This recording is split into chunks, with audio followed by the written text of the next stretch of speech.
Hello students, welcome to our YouTube channel Null Minds. आज के इस वीडियो में हम जानेंगे वर्चुअल मशीन के बारे में कि वर्चुअल मशीन क्या होता है और ये हमें क्यों यूज़ करना चाहिए। वर्चुअल मशीन को हम शॉर्ट में वीएम भी कहते हैं। अगर आप आईटी फील्ड से हैं तो आप जानते ही होंगे, आईटी फील्ड में वीएम बहुत ही कॉमन टर्म है। अब हम समझते हैं कि वर्चुअल मशीन क्या होता है और कैसे काम करता है।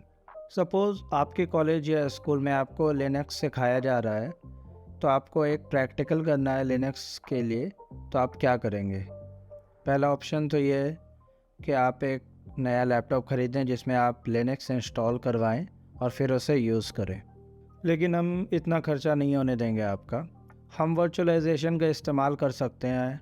अगर हमारे पास वर्चुअलाइजेशन है तो हम अपनी करंट मशीन में कोई भी ऑपरेटिंग सिस्टम इंस्टॉल करके यूज़ कर सकते हैं without disturbing the host OS. जैसा कि आप अपने स्क्रीन पर देख पा रहे हैं, यहाँ पे 3 लैपटॉप देख रहे हैं। फर्स्ट लैपटॉप में आप देखिए, यहाँ पे विंडोज़ का होस्ट ओएस इंस्टॉल किया गया है जिस पे हमने वर्चुअलाइजेशन कॉन्फ़िगर किया हुआ है।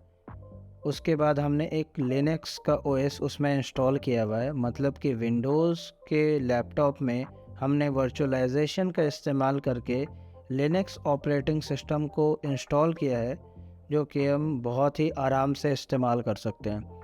इसी सेम तरीके से सेकंड लैपटॉप जिसका मेन ओएस लिनक्स ओएस है, उसमें वर्चुअलाइजेशन करके हमने मैक ओएस का इस्तेमाल किया है।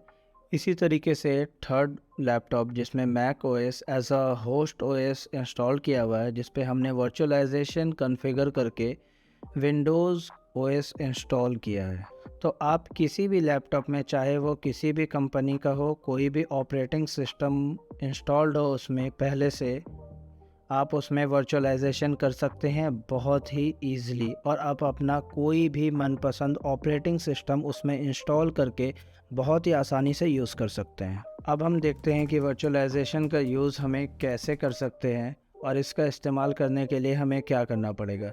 तो वर्चुअलाइजेशन का इस्तेमाल करने के लिए हमें एक सॉफ्टवेयर की ज़रूरत पड़ेगी जिसका नाम VMware है।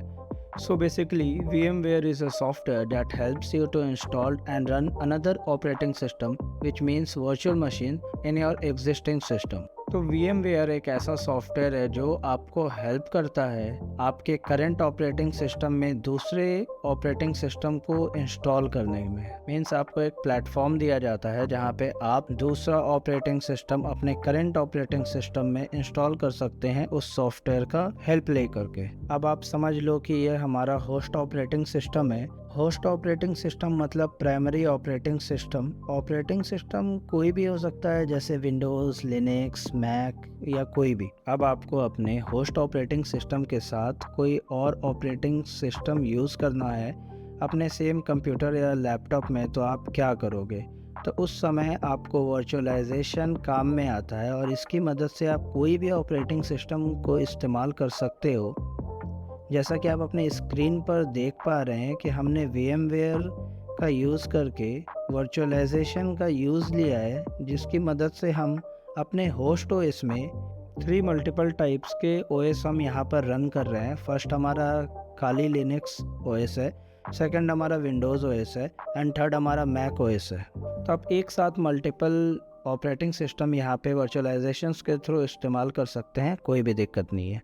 How virtualisation works. तो अब हम देखते हैं कि वर्चुअलाइजेशन काम कैसे करता है। वर्चुअलाइजेशन सॉफ्टवेयर आपके होस्ट मशीन से हार्डवेयर में रिसोर्सेज को शेयर कर देता है और उसी वर्चुअल मशीन में इस्तेमाल करता है। इसे मैं आपको एक इमेज के सहारे समझाता हूँ कि आपको अच्छे से समझ में आ पाए और कोई कन्फ्यूज़न ना हो। जैसा कि आप अपने स्क्रीन पे देख पा रहे हैं, हमारा जो होस्ट मशीन है उसमें 16 GB रैम है और 500 GB SSD है, और हमने अपने होस्ट मशीन में 3 वर्चुअल मशीन को क्रिएट किया हुआ है। पहली वर्चुअल मशीन जो है, ये 2 GB का रैम और 50 GB की जो स्टोरेज है वो मेरे होस्ट OS से एलोकेट हुई है। इसी तरीके से हमारा जो दूसरा ऑपरेटिंग सिस्टम है वो विंडोज़ का है जिसमें हमने 4 GB रैम और 80 GB की स्टोरेज दी है। इसी तरीके से तीसरा ऑपरेटिंग सिस्टम हमारा मैक ओएस है जिसमें हमने 4 GB रैम और 100 GB SSD का स्पेस दिया हुआ है। ये जितने भी हमने VM बनाए हैं ये हमारे होस्ट मशीन से रिसोर्सेज को एलोकेट किया है, तो हम अपने मशीन में मल्टीपल VM को एक साथ बहुत ही ईजिली रन कर सकते। अगर आपका होस्ट मशीन पावरफुल है तो आप मल्टीपल VM को बहुत ही ईजिली आप यूज़ में ले सकते हैं विदाउट लैग।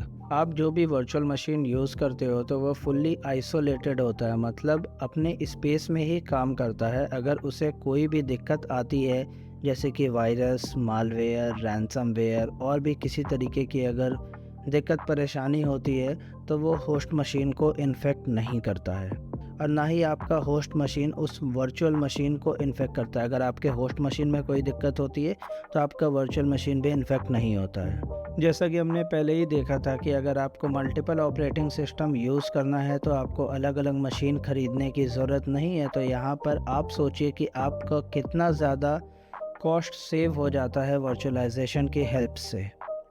जैसा कि हमने देखा कि आप एक साथ मल्टीपल ऑपरेटिंग सिस्टम यूज़ कर सकते हैं जिससे कि आपका प्राइमरी ओएस को कोई दिक्कत नहीं होगी, वो सेपरेट चलेगा और आपका जो VM की मशीन्स हैं वो बिल्कुल ही सेपरेट चलती हैं। इसके साथ साथ आप अपनी टेस्टिंग कर सकते हैं, जैसे कि अगर आप सपोज़ एक सॉफ्टवेयर डेवलपर हैं और आप कोई सॉफ्टवेयर या एप्लीकेशन आपने डेवलप किया और आपको टेस्टिंग के लिए एक प्लेटफॉर्म चाहिए, तो आप बार बारी कोई हार्डवेयर परचेज़ नहीं करेंगे। अगर आपको मैक में, लिनक्स में और अलग प्लेटफॉर्म्स ओएस के लिए आपको चाहिए हो, या फिर आप अपने एक ही सिस्टम में बार बारी विंडोज़ को इंस्टॉल रीइंस्टॉल नहीं करेंगे, तो इस चीज़ के लिए वर्चुअलाइजेशन यहाँ पे बहुत ज़्यादा हेल्प करता है और एक बहुत हेप्टिक टास्क को बहुत इजी वे में वो आपको एक सॉल्यूशन प्रोवाइड करता है। सो अब हम अपने अगले वीडियो में देखेंगे वर्चुअलाइजेशन का प्रैक्टिकल, कि वर्चुअलाइजेशन का जो सॉफ्टवेयर है उसे हम अपने विंडोज़ सिस्टम में कैसे इंस्टॉल कर सकते हैं और एक ओएस को कैसे उसमें इंस्टॉल कर सकते हैं। Thank you for watching my video. Keep learning and keep growing.